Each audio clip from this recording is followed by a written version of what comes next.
Gawin mo ito at iyong-iyo lamang ang kanyang buong pagmamahal. Hello mga guys, kumusta kayo? Panibagong araw, panibagong video na naman tayo. And sa araw na ito ay isa na namang video ang aking ituturo sa inyo na simpleng gabay o simpleng pamamaraan na makakatulong sa atin. At bago ang lahat, gusto ko lang mag-disclaimer sa mga taong hindi naniniwala at hindi gusto mga kagaya nitong video. Please skip this video and maghanap kayo ng videos na gustong-gusto nyo dahil ang video na ito ay para lamang ito sa mga taong naniniwala and gusto mag-try. Sa lahat po ng mga nagko-comment dito sa aking video, dito sa loob ng aking channel, mag-ingat sa lahat ng mga nagre-reply sa inyo na dinadala kayo sa kanilang WhatsApp Nemo app upang makiwas po tayo sa scam. Ngayon, ituturo ko sa inyo paano nga ba magiging iyong-iyo lamang ang kanyang pagmamahal. Yung tipong matatalian mo siya, yung sa iyo lamang iikot yung pagmamahal, sa iyo lamang iikot ang mundo niya. Dito ay pwede mo itong gawin sa parehas ng kasarian, babae to babae, lalaki to lalaki. And syempre, sa ating babae at lalaki na mag-partner. And dito po is kailangan natin ang ating gagamitin sa paggawa nito is yung ating gagamitin lamang ay nakikita mo lamang ito sa loob ng inyong pamamahay. Dito kailangan natin ng isang maliit na pirasong papel. Kailangan din natin dito ng panulat. Kahit anong kulay ng panulat pwede. At kailangan din natin dito ng inyong pabango. Yung paborito ninyong pabango. Yung iyo po talaga. Yung hindi lang ito hiniram. At kailangan din natin dito ng kandila. Kahit anong kulay ng kandila. Huwag lang yung itim. At kahit yung gamit na kandila is pwede po. And syempre panindin na rin.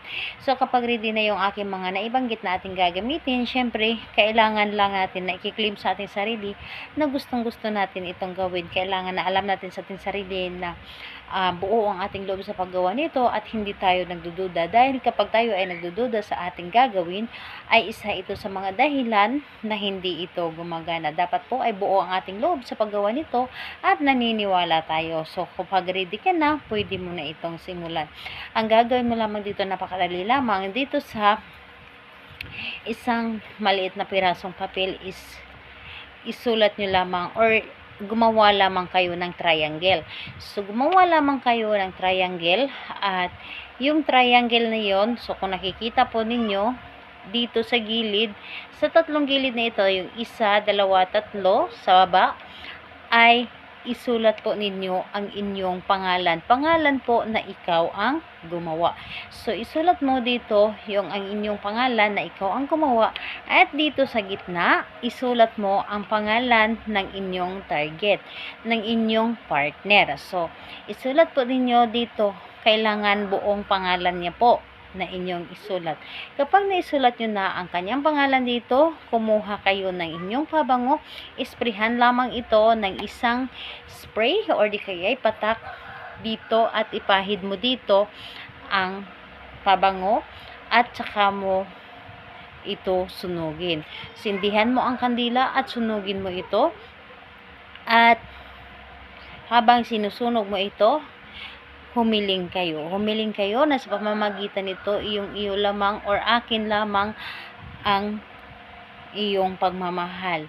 Walang ibang nagmamay-ari ng puso mo kundi ako lamang. Ako lamang ang tanging paglalaanan mo ng iyong pagmamahal habang buhay. Mamahalin mo ako ng higit pa sa iyong sarili. Kumbaga sabihin mo na dito lahat-lahat. Kailangan na mga positive yung ating mga sinasabi dito at nanggagaling mismo sa ating puso ang ating mga sinasabi.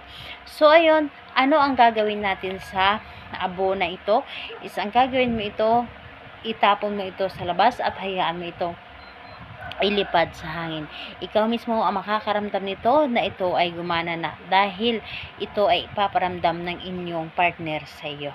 So kung magtatanong ka kung kailan nga ba siya ito pwedeng gawin, so mas maganda ito na gawin ito sa araw ng Tuesday and Friday, mas magandang gabi, dahil kapag sa gabi tapos tahimik ang paligid, mas mabilis tayong mapapakinggan ng universe.